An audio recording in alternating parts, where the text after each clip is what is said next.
अंधेरी रात थी। चांद बादलों में छिपा हुआ था और गांव में सन्नाटा पसरा हुआ था। राघव और सूरज ने हिम्मत जुटाकर बरगद के पेड़ की ओर कदम बढ़ाए। उनके हाथों में एक लालटेन और कुछ हवन सामग्री थी जो पंडित जी ने उन्हें दी थी। पंडित जी ने उन्हें आगाह किया था, तुम्हें उस आत्मा से सामना करना है तो अपने दिल को मजबूत रखना, डरोगे तो वो तुम्हारा अंत कर देगी। जब दोनों बरगद के पास पहुंचे तो पेड़ की शाखाएं जैसे हवा में धीरे धीरे हिल रही थीं, मानो उन्हें बुला रही हों। सूरज ने लालटेन की रोशनी बढ़ाई और दोनों ने पेड़ के चारों ओर नजर दौड़ाई।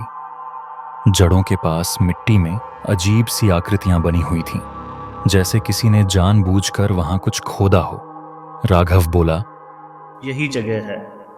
डायरी में लिखा था कि यहीं बलि दी गई थी। सूरज ने हवन सामग्री को तैयार करते हुए कहा, अगर ये आत्मा सच में यहाँ है तो हमें इसे शांति देनी होगी, लेकिन पहले हमें इसकी मंशा समझनी होगी। जैसे ही सूरज ने मंत्र पढ़ने शुरू किए, हवा तेज हो गई। लालटेन की लौ कांपने लगी। तभी एक कर्कश आवाज गूंज उठी, तुम्हारी हिम्मत कैसे हुई यहाँ आने की? दोनों ने चारों ओर देखा, लेकिन कोई दिखाई नहीं दिया। सूरज ने साहस जुटाकर कहा, हम यहाँ तुम्हें मुक्त करने आए हैं। बताओ, तुम्हारी आत्मा को शांति कैसे मिलेगी? मुक्ति? शांति? मैं शांति नहीं चाहती, मैं बदला चाहती हूँ। जिसने मेरे जीवन को छीन लिया, उसकी हर पीढ़ी को मेरी छाया में जलना होगा। राघव ने कांपते हुए पूछा, तुम कौन हो? मैं वही हूँ जिसे इस बरगद के नीचे कुचला गया था। राम नारायण की महत्वाकांक्षा ने मुझे मौत के घाट उतारा, और अब जो भी इस पेड़ के पास आएगा वो मेरी पीड़ा को महसूस करेगा। इतने में बरगद की जड़ें जमीन से बाहर निकलने लगीं। उन्होंने राघव और सूरज को जकड़ लिया।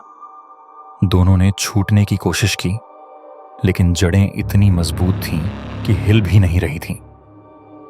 सूरज ने हवन सामग्री में आग लगाने की कोशिश की, लेकिन हवा इतनी तेज थी कि माचिस जलने से पहले ही बुझ जाती। राघव ने कहा, हम तुम्हें तुम्हारा न्याय दिलाने आए हैं। राम नारायण अब इस दुनिया में नहीं है। तुम्हारी आत्मा को अब शांति मिलनी चाहिए। न्याय? क्या तुम मुझे वो दर्द लौटा सकते हो जो मैंने सहा? वो अकेलापन, वो धोखा? सूरज ने अचानक कहा, तुम्हारे दर्द को कोई मिटा नहीं सकता, लेकिन तुम्हारा बदला अब और मासूमों की जान नहीं ले सकता। अगर तुम्हें शांति चाहिए तो इस श्राप को खत्म करो। तभी जड़ों की पकड़ कमजोर पड़ने लगी।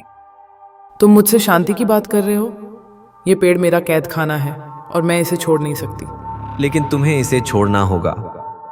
इतना कहते ही बरगद की शाखाएं झूमने लगीं और एक आकृति पेड़ की छाया से बाहर आई। वह एक महिला की आत्मा थी, जिसकी आंखें आंसुओं से भरी थीं।